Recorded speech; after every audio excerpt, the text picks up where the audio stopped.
About our honorees.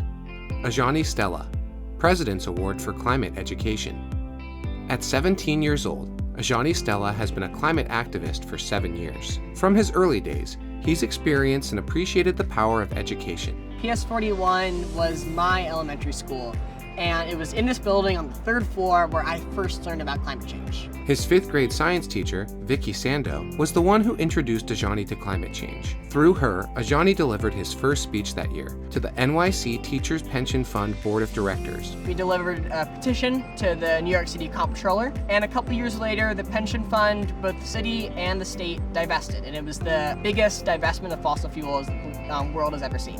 For Ajani, education is the solution to climate change.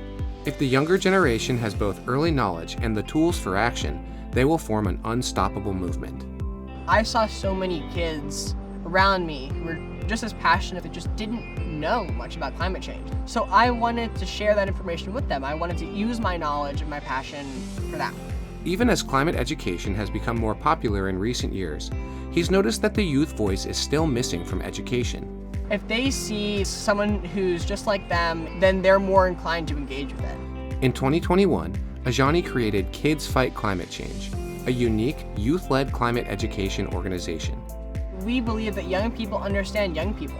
So we want to get youth involved in any way we can, and they can use our resources to learn about climate change and learn how to take action. Ajani engages with students to teach them about climate change and develop action plans. Kids Fight Climate Change has reached over 2,000 students through their in-school seminars and has forged over 20 global partnerships. Its volunteers stretch across 4 continents, producing over 65 distinct online educational resources. That's the energy that I want to tap into, right? That's the drive that we can really use to fuel the climate movement. We need the new blood to bring the movement up. Ajani has delivered speeches worldwide and has been internationally recognized for his work.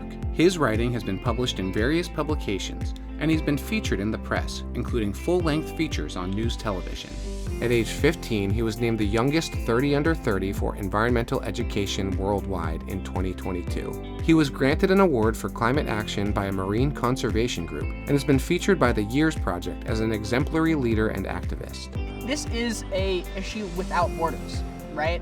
So we need to think about climate action across the entire world. We can't just say that if we have the American population educated, that's going to be enough. We need to think about the entire world together. As Ajani moves forward, he hopes to find a college that supports his commitment to social change and advocacy, building lasting relationships with other future leaders. He hopes to work with communities to build solutions through policy and education. I want to continue to be a climate advocate, but I also want to work in civil rights law. I want to help achieve racial justice. I want to help end poverty. If we teach young people about the climate crisis, if we give them the tools to succeed, then we can create a whole generation of activists. As Kids Fight Climate Change expands and his personal stature grows, Ajani will remain tied to his community and his principles as he aims to enact a lasting legacy, told through the lives of whom he touches.